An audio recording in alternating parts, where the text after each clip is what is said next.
Hello and welcome to Geeks of the Round. I'm your host, Matt Moore, and we are here discussing Marvel Agents of S.H.I.E.L.D., episode 317, The Team. And we have the team discussing the team. Let's introduce the team. Let's start with Charles. Charles, how did you like the team? I liked it. I thought the episode was great, and the whole plot of saying like one of them might have been turned into a double agent, that was cool. It was suspenseful. I was excited and on the edge of my seat during most of the episode. I enjoyed it. All right. And how about you, Lou? What did you think of the team? The team was okay, enjoyable, but it kind of had a little feel for Clue. You think so? Like a whodunit kind of situation? Who's the traitor? Find out later in this episode. Well, I mean, come on. How many of us expected it to be that person? I did once I saw the fucking preview for next week. I didn't watch the preview for this week, but this week. But I want to verify. You saw the preview for next week before you saw the episode for this week? Yep. I do that for all the shows. All right. That's weird, but sure. Yeah, it's quite a skill you got there, Lou. It is. It's a great skill. Yeah. It kind of prepares me if I really want to watch this week or not. Yeah. I don't know, but yeah. But yeah, so we find out that Daisy / Sky / Quake / whatever Tremors. the fuck she's calling herself this week, ends up was taken over by Ward / Hive. I guess quite a while ago. Well, in this episode. Huh? It was in this episode. Oh, it was in this episode. Sorry, they were saying that Lincoln was taken over quite a while ago, but that wasn't the case. Okay, that's right. And Hive Ward called Miss Daisy by Sky. Just for you, Whedon. He brought out the old name just for you. Yeah, I flipped off the TV when that happened. But you got to understand, she wasn't going by Daisy when Ward knew her. She was still Sky. So he has Ward's memory of Sky. Yeah.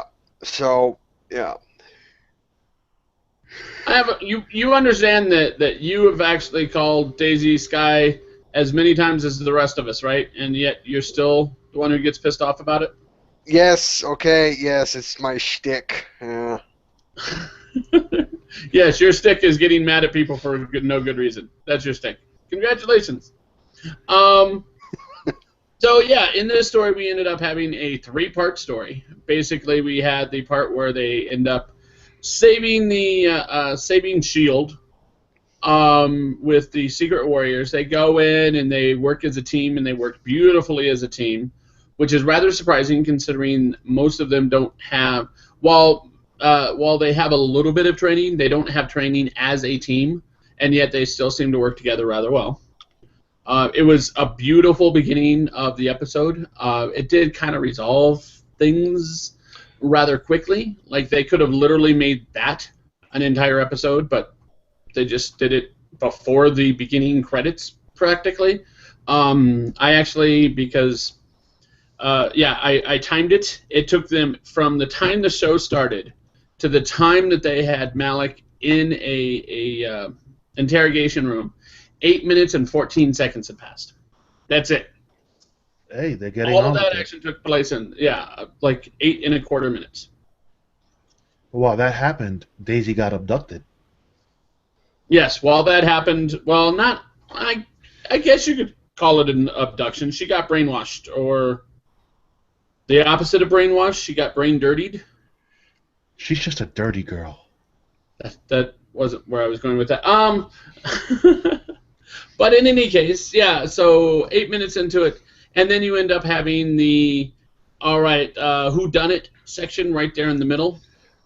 And then you end up ending it with the actual, like, them fighting amongst each other, and then we finding out that Lincoln is the bad guy, and then we finding out that Lincoln was not the bad guy, that he was kind of sort of framed by Daisy, and then Daisy was the bad guy. But she framed him good. Yeah. I know your temper, boy. You're easy picking. And that's just it. Is Daisy did that rather well. I mean, she basically gave up herself and the entire team to S.H.I.E.L.D. specifically to deflect blame off of herself, which was rather ingenious. You know who suffered in all this? Poor Mac. I know! Mac is totally not going to get laid now. Mac was getting his Mac on with the senorita, and senorita said, I don't trust you. Yeah, don't talk to me. She was like Yo-Yo. It's like, my name is Helena. I'm like, ooh, that's got to sting. Like a typical Latin woman. Well, hey, I mean, you really don't want to piss off a Latin woman. You really don't. Mac's gonna win. May I just say, I've focused the camera on myself. If you happen to be Latin or a Latin woman, the comments of these fuckers do not of Geeks of the Round. They are fucking idiots, and that makes them entertaining. So continue watching, and don't be offended by them. But even if I am. To your comment, All right, continue. Matt. Sorry, as we were saying. To your comment, Matt, I have dated nothing but Latin women, so I can vouch for this. All right, that is. Not all of them are like psychotic, but that is some reasonable. can be. That may not stop the hate mail, but that's reasonable. Don't worry, it gets directed at you and Deanna, so it's all good. Yeah, I get nothing. I get no fan mail whatsoever. Nobody loves me. In any case, what else do we have to talk about? I mean, I know you guys actually liked the episode. I thought the episode was really good at the beginning, and then the rest of it was like, eh. That was how I viewed it. It wasn't bad. It didn't have a bad ending. It just, this show hasn't really been exciting for me for a little bit. I mean, it has its ups and downs. This episode was okay. I mean, we ain't gonna have no more Powers. He's dead. Gideon, he bit the dust, and he bit the dust by Daisy. That was kind of cool. She unleashed hell on his ass because she must have hit him with some serious shockwaves. Well, then she brought an earthquake to the building. That's true. There was some parts of that third act that were kind of nice, but I guess the middle was so kind of meh that it didn't really pick it up too much for me. Daisy's quake power, basically her destroying what is probably like a full city block, a base that takes up like a full city block. That was kind of impressive. I don't know that it takes up a full city block, but that's what it looks like. It looks that big. And she took it down in like 10 seconds. The entire fucking thing. And that just shows how powerful she is.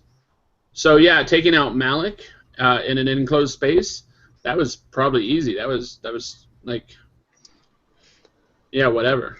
Poor Malik, man. Couldn't catch a break. Last week it was his daughter. This week he bit the dust. Yep. Seems to be we've had a tragic death almost every episode since we've come back. Yeah, but his death wasn't tragic. His death was expected. Hey, they couldn't rewrite history.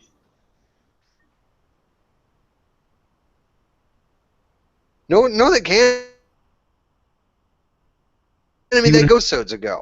Wait a second. I just realized something. Malik saw his own death. Malik knows how he dies. So how was it that she showed up in the doorway and he's all like, oh, it's you? How did he not know who actually kills him? He thought that Ward was going to do it. Maybe he didn't see his full death, that he just knows he was going to die.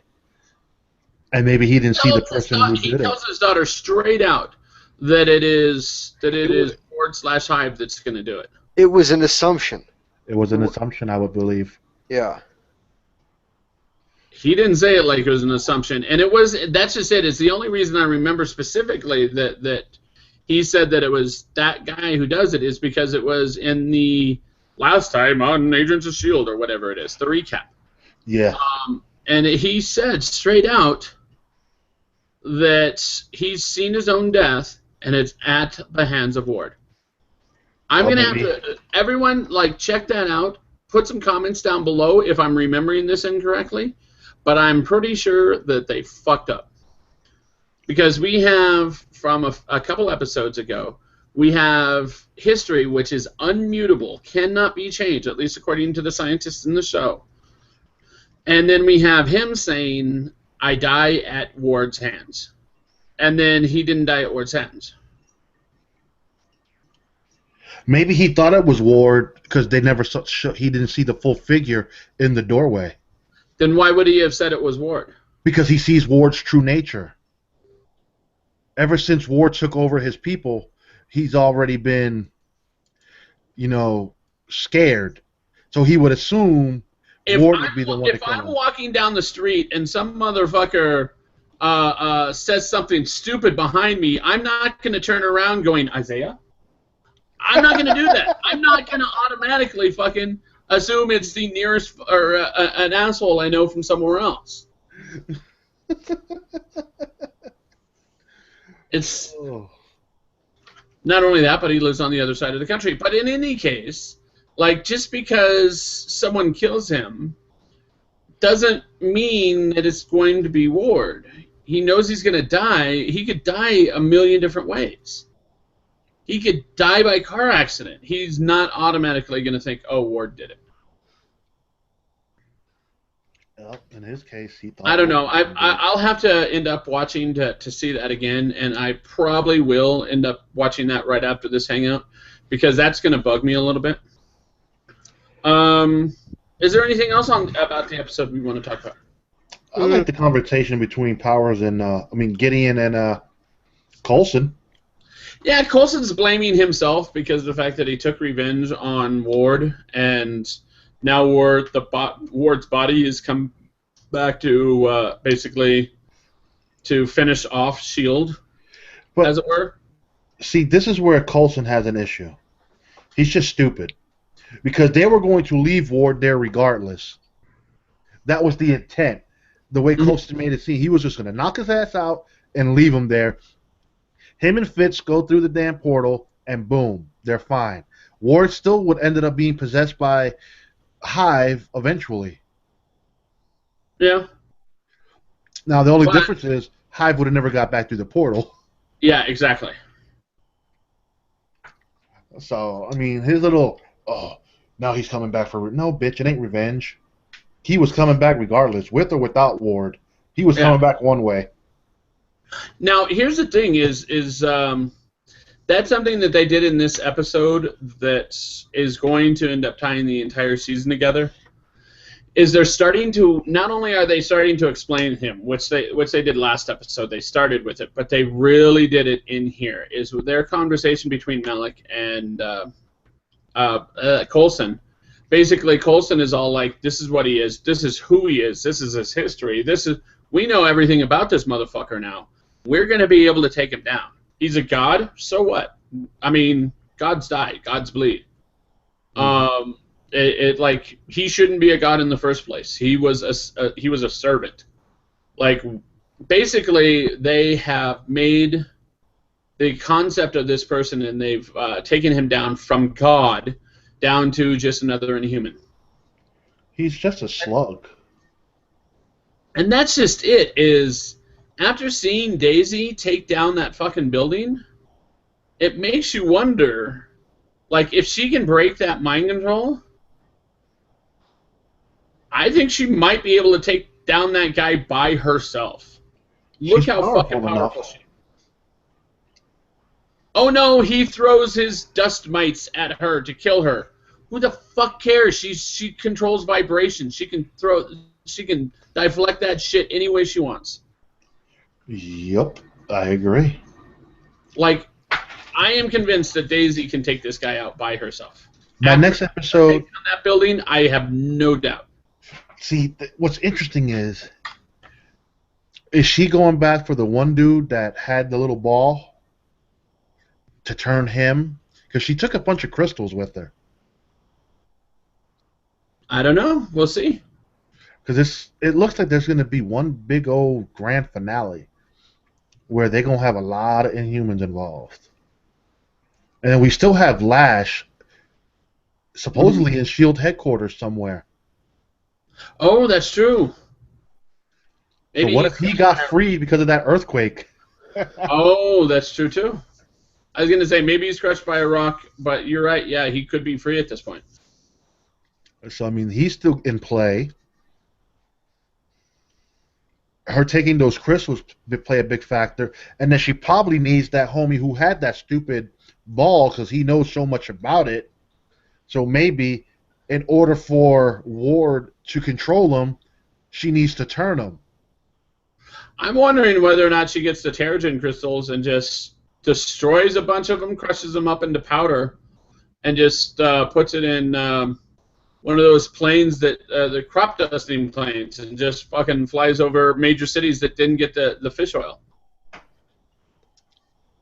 It's going to be interesting where they're going with this because Yeah. it's Yo-Yo's chain that's in the plane and the Quinjet in space. Now the question is, will she be in that Quinjet? And who else? I don't know. We'll see. Anything else we want to discuss? No. I do have a theory, though, as to what could potentially happen, how to get Sky to come back. Are we in speculation? All right, Charles. What? We know how your theories pan out. Are you sure you want to go down this road? Yeah. I'm kidding. I'm only joking, Charles. I'm fucking with you. Go ahead. Yeah, my theory is that when Lou had mentioned, or one of you had mentioned, that when Daisy was tearing down the building with her vibration ability, that Lash got free. What if Lash actually works with S.H.I.E.L.D. to bring Daisy in and to try to help her? Lash would not bring anybody in. Unless they change the character of Lash, which is very possible, because we had Dr. what's his face? I forgot his last name. Garner. Yeah, we have Dr. Garner, and then we had Lash. Dr. Garner was turning into Lash, and they ended up having very different temperaments. So unless in the final transformation they end up combining the two personalities, which is very possible, then I could see it happening. But if Lash is still like Lash was when he transforms, like he was before, there's no way. I mean, that's like getting the Hulk to have a puppy as a pet. Like, it's not something the Hulk does. Okay, well, then fine. Put it in the super wild aspect of speculation. You know what I see happening next week? No, that's just it. Real quick, I'll be right back, Lou. Charles, your speculation is not impossible. It just needs them to make an assumption that has happened in comic books plenty of times, and that is that you are combining the two personalities. If they're combining those two personalities, then your theory is very probable.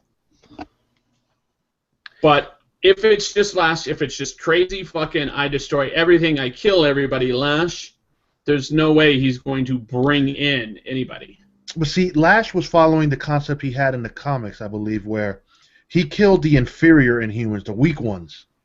Mm-hmm. He just has a thing with Lincoln. Lincoln might not be weak, but I think he just had a thing out for Lincoln. And that could have been Gardner's aspect of the brain wanting Lincoln dead. Because he might have saw Lincoln as a threat. But I foresee Fitz and Simmons coming up with the cure by next week, and they're going to find a way to shoot Daisy with it. And then she gets her senses back. That would be fucking awesome. I think that would be incredible.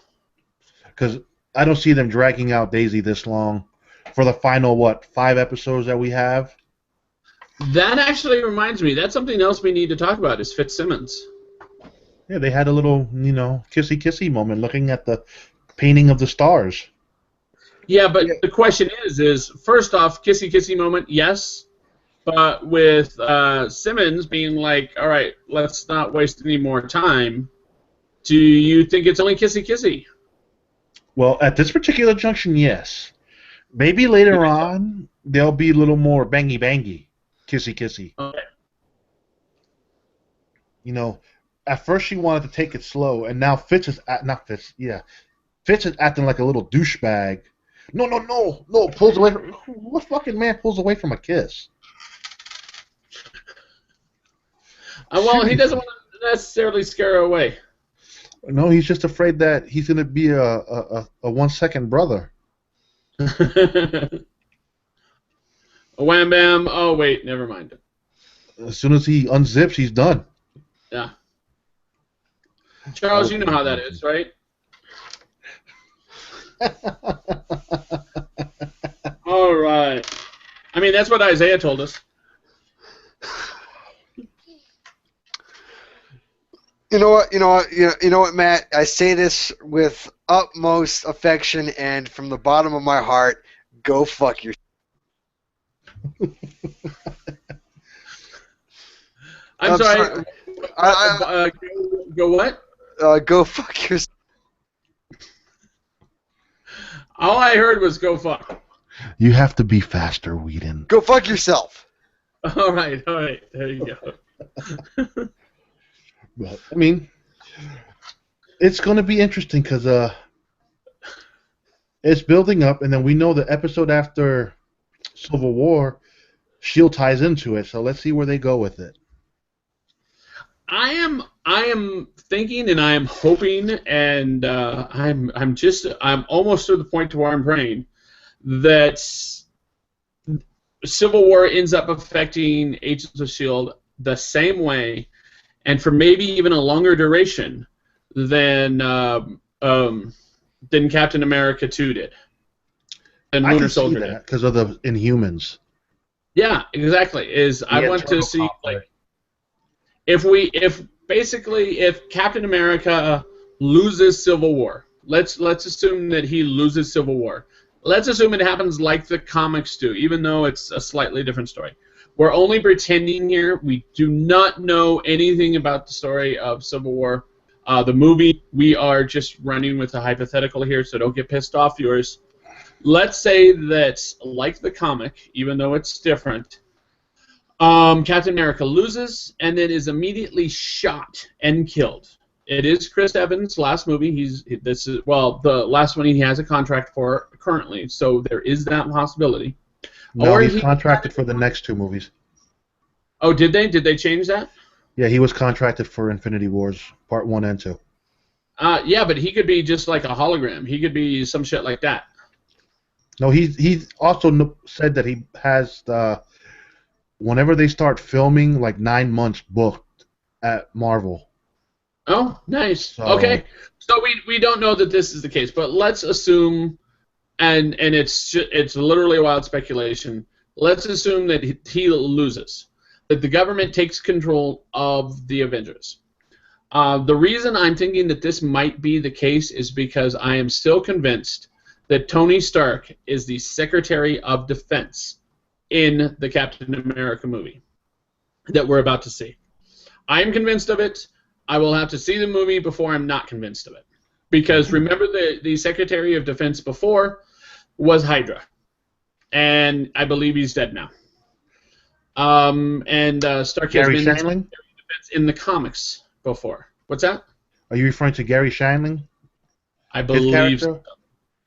Yes. The actual actor is dead. He passed away a few weeks ago. But yes, the actual actor is dead, but so is the character. The character has been dead.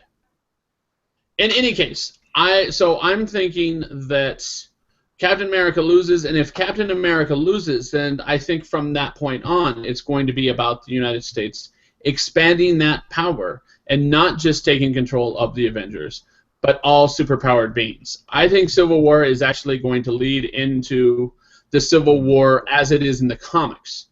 Civil War in the movie, completely different than the comics. It's only about control of the Avengers. In the comics, it was about all superpowered beings. So I'm thinking Civil War Avengers in the movie will lead to a much bigger story in Agents of S.H.I.E.L.D., where the U.S. government is trying to find and capture all superpowered beings and have them all under their control. Because right now, S.H.I.E.L.D. is purely capture and release. Capture them, train them, make them to where they are not dangerous, and then let them go. And I don't think that the U.S. government is going to be cool with that anymore. At least in the show. That's a good way to go, though, because, you come back in September, October, leading into Doctor Strange territory, figuring out a way to tie into that universe. So it works out good. And then you could have the internal conflict with the Inhumans and the last remaining remnants of S.H.I.E.L.D. Yeah. They need to build this team. I'm sorry. No kidding. I mean, seriously, they need to start recruiting some, not only just Inhumans, but people from like CIA or NSA or whatever, and be like, hey, come join us. We need more than a dozen people. I'm sorry. I mean, let's be real. What's Maria Hill doing? She ain't making no movies. Maria Hill doesn't. She works for Tony. Yeah. Okay, she could come back to S.H.I.E.L.D. She's making 7 figures right now. Why would she leave? Okay, how about Agent 13? She's going to be, from what I understand, she's actually going to have a much bigger role in Captain America. So we'll see what she's doing.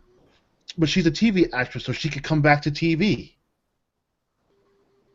She could probably show up and become a member of Coulson's S.H.I.E.L.D. That would be cool. But that's what I'm saying. They can. I would love that. That would be awesome. I like Emily Vanderkamp.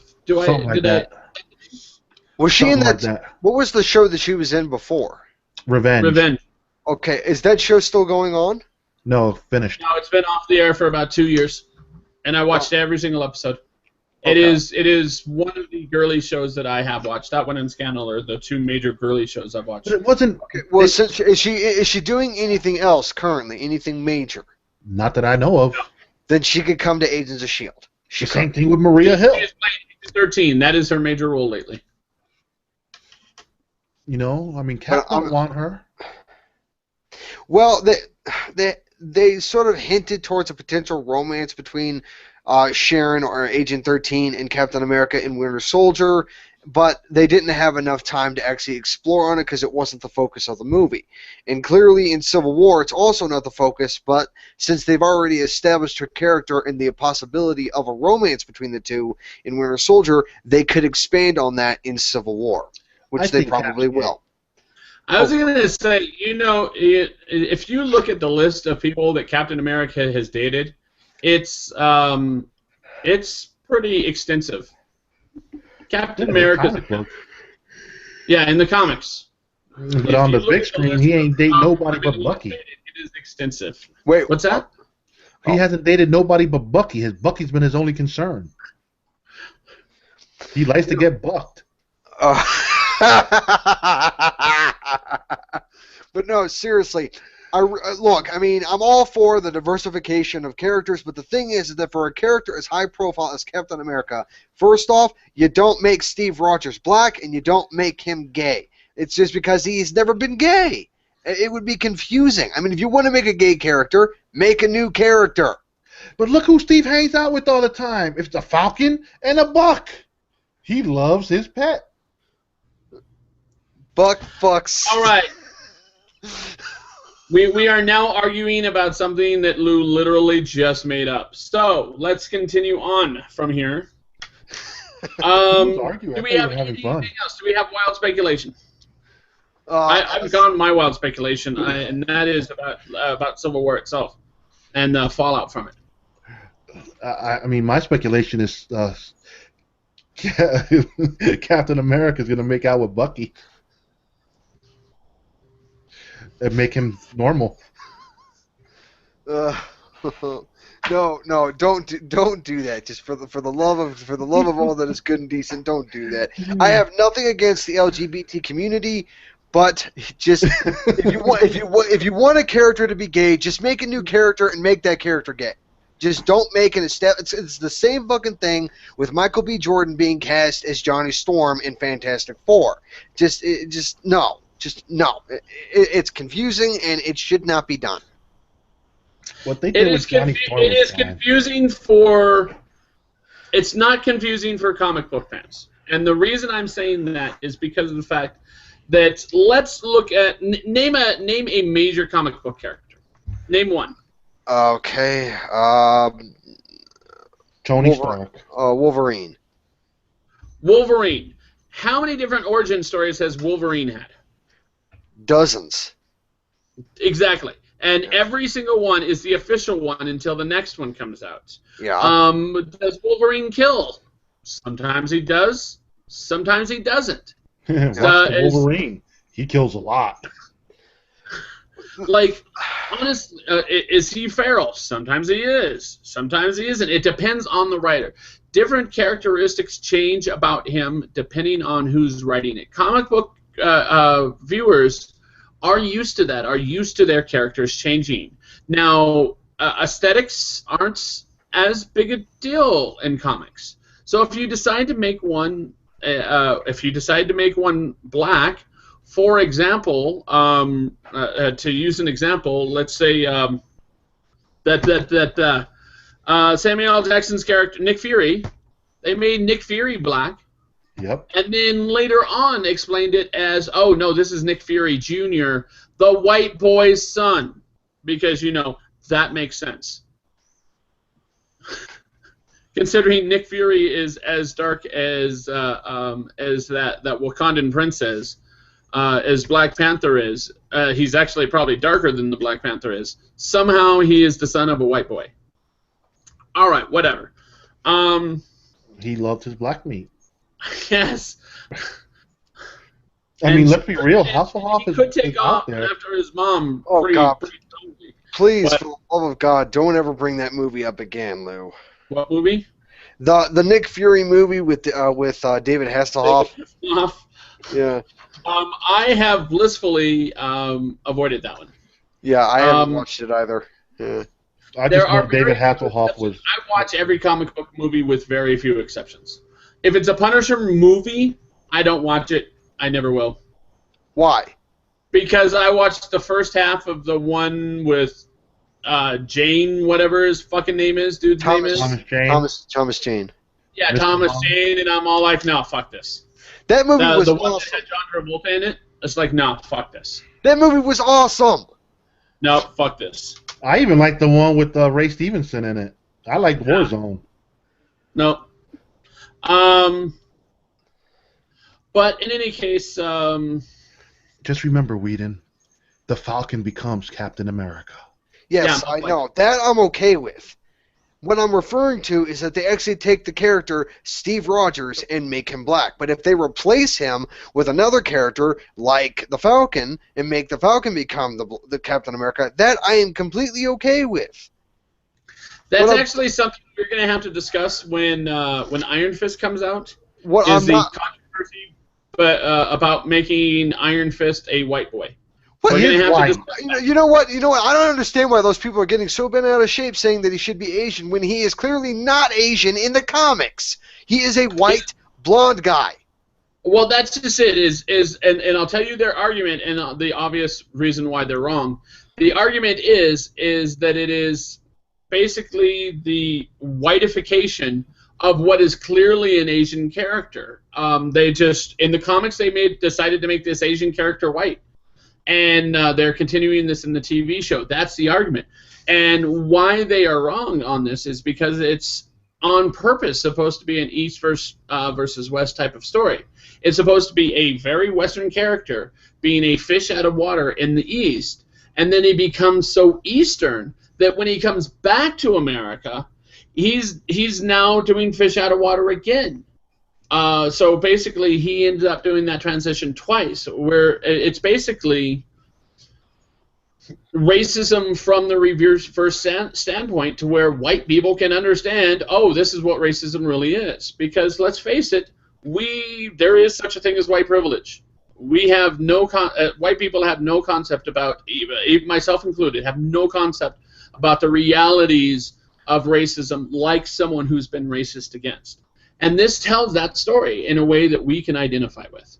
So to say that you have to be an Asian person to play this clearly Asian stereotype is in itself blind to the purpose of the character. The purpose of the character is supposed to show white people this is what racism is like from the other side. Okay.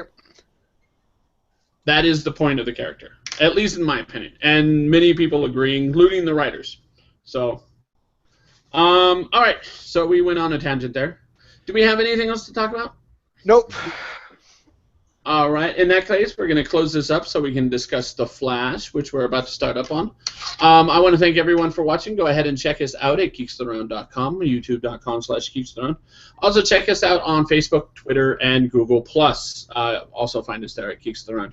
Geekstherone at Gmail, or give us a call at 801-609-GOTR. That's 801-609-4687.